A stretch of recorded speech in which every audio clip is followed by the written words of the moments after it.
Hello and welcome to my channel. If you're new to my channel, thank you for stopping by. My name is Angoli. On this channel, I make videos about living and thriving in the United Kingdom with a focus on Scotland. And if you like the contents of my channel, do consider subscribing, comment, like and share my videos with anyone you think might benefit from them. So before I dive into today's video, I'd like to mention that there are a lot of positives which we have experienced living here in Scotland, of which I have mentioned a number of them on my channel. So it's not all negatives.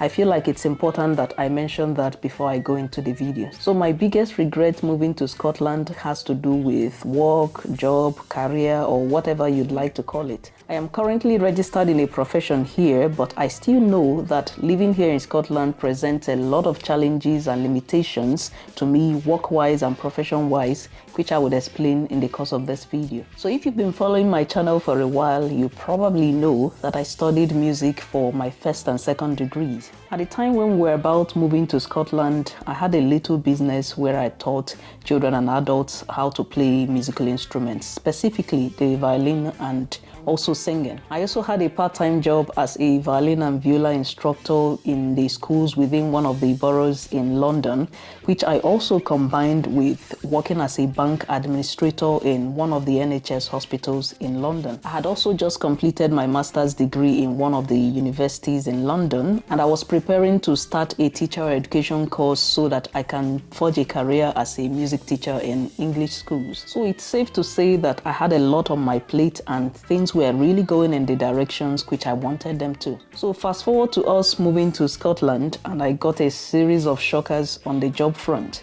The first thing I realized was that the sort of instructor jobs I was doing in London, where I went to schools to teach musical instruments, was non-existent. I could not find adverts, let alone to apply or go for an interview. So I searched and searched, and I had to let that one go and just put that on the side. The second shocker was that I started to realize how incredibly difficult it was to get the sort of admin job I was doing whilst in London. And the interesting thing is that there were lots of job adverts coming up, and for each of them which I applied, I got invited to an interview, but none of them were ever successful. All I ever got were, oh, you did really well, but you don't have enough experience.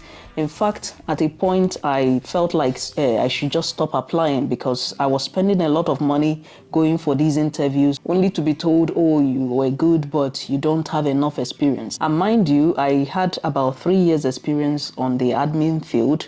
So I ended up taking a job which was one band lower than I had worked up to whilst we lived in London. And then thirdly, I started trying to rebuild back my teaching business here in Scotland.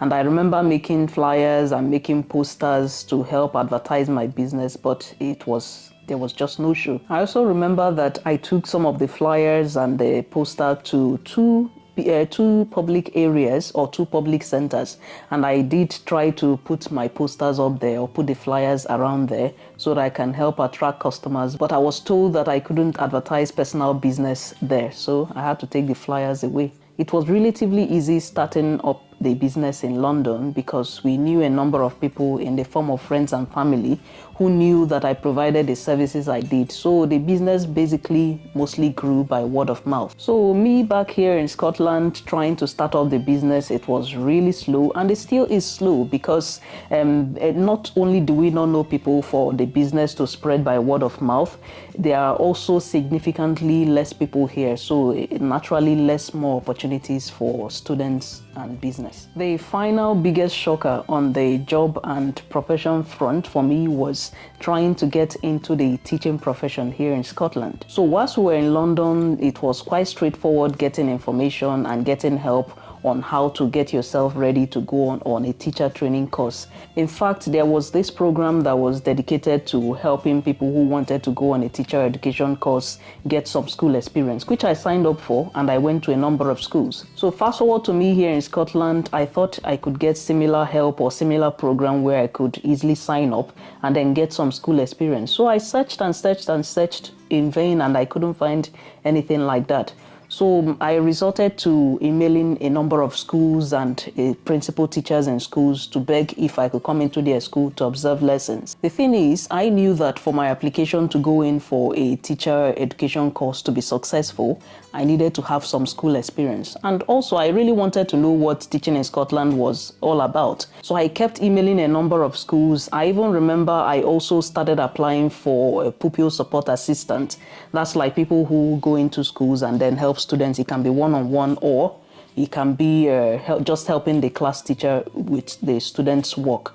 So I applied for jobs like that, and I didn't get even one response in the form of being invited for an interview. To cut the story short, a very kind principal teacher finally responded to my email, and then he arranged for me to come into their school and then observe some lessons. And then I was also able to put in my application for a teacher education course, and it was successful, and I started the teacher education program. And I finally was able to finish the course and become a qualified teacher. But guess what?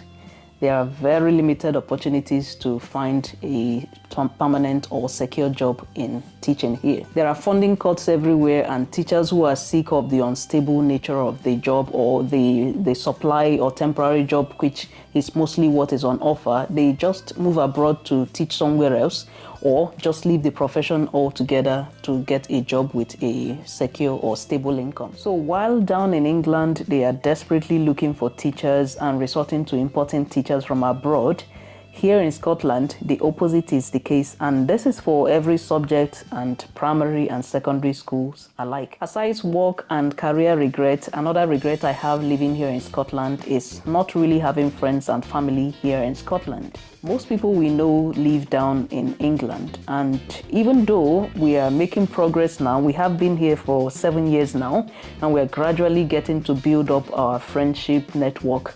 Both myself and my husband are introverts, so it's really taken us a long time, but we're getting there.